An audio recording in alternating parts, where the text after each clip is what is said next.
Bom, e aí galera do Interativo, tudo bem? Bom, eu sou a Luana de inglês e hoje eu tô aqui para revisar o uso do Past Continuous para a turma do 8º ano do Fundamental 2.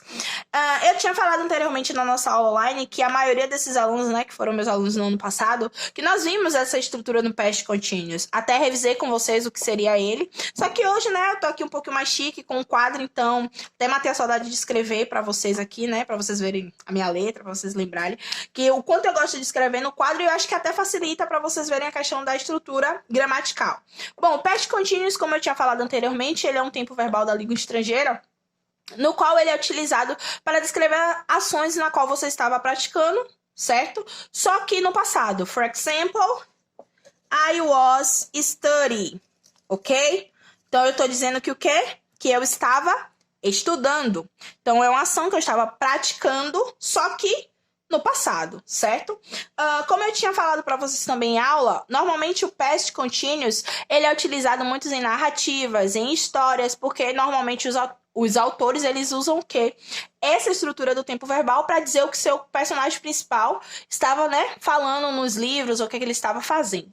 Então, o past continuous, estruturalmente falando, o que é que a gente utiliza? O sujeito, o auxiliar, tá? Que é o passado do verb to be, que pode ser was ou were, and o verb mais o que? O ing, que lembrando que isso aqui não é gerúndio, tá bom, galera? Isso aqui é só o acréscimo na estrutura verbal, que dá a ideia o quê? Do indo, do endo, do fazendo, do comendo, bebendo, tá? Então, o past continuous, certo? Ele, estruturalmente falando, nós utilizamos essa estrutura aqui gramatical, ok? Sujeito, auxiliar, verbo e o ing. Lembrando que temos o uso, deixa eu apagar aqui rapidinho, temos o uso do was e do were. E como é que a gente lembra disso, professora? A gente lembra o quê? Was. You, a gente lembra o quê? Were. Don't forget. He, she, it. Nós utilizamos was, because it's singular. Don't forget. E aí a gente vem para o you, para o plural.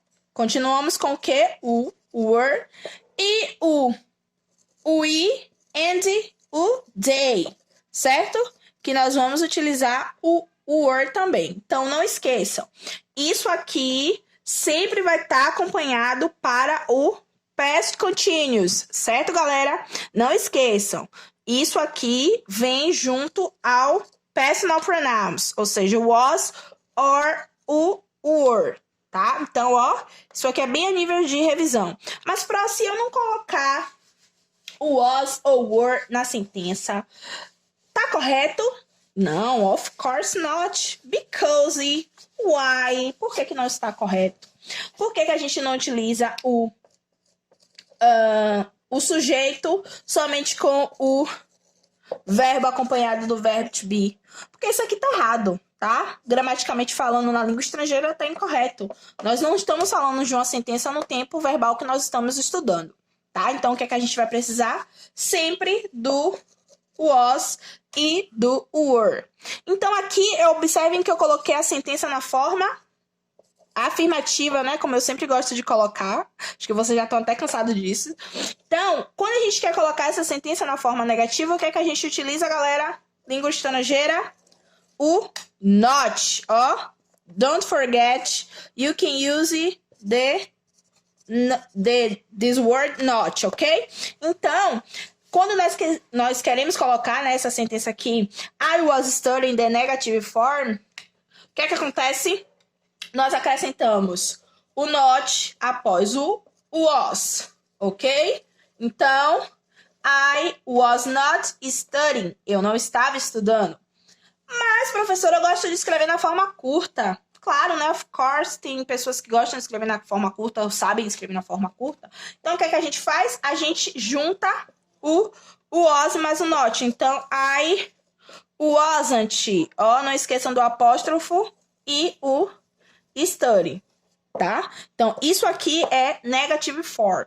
I was not studying or I wasn't studying. É a mesma coisa? Of course, yes, é a mesma coisa. Só que isso aqui é a forma curta, isso aqui é a forma longa, certo? E aí, né, a professora de inglês, né, Luana, ela sempre gosta de ensinar as 3 formas. E aí eu venho para a forma interrogativa. Nossa, esse quadro tá sendo uma maravilha, tô amando. Vamos para a forma interrogativa. Na forma interrogativa, eu já vou botar outra sentença, né? Eu vou utilizar you were studying. E aí eu quero colocar na interrogativa, mas o que é que eu faço, gente, na forma interrogativa? Eu faço o quê? Ó, sempre que eu explico a vocês, eu coloco o auxiliar, tá? Na frente do sujeito. Então, como é que fica na forma interrogativa? Were you studying? Don't forget the... Ó, da interrogação. Então, aqui é a forma interrogativa. O que foi que eu fiz? Só fiz inverter. Coloquei o sujeito na frente... coloquei o auxiliar na frente do sujeito. Então, were you studying? It's a question, ok? Ó, é uma pergunta. Então, galera, por hoje é só. Isso aqui foi somente uma revisão sobre o Past Continuous. Até porque, como eu expliquei a vocês, ele é um conteúdo muito simples. Ele é um conteúdo que... Vocês viram no 7º ano e agora estou vendo no 8º ano, então acho que não vai ter muita dificuldade, até porque a estrutura verbal dele, ou a estrutura gramatical dele é muito simples, tá? Principalmente a parte que nós falamos do verbo e principalmente a parte que nós falamos da estrutura, ok? Então por hoje é só, galera. Espero que vocês deixem aí a sua dúvida, o seu comentário e assistam os vídeos, tá bom?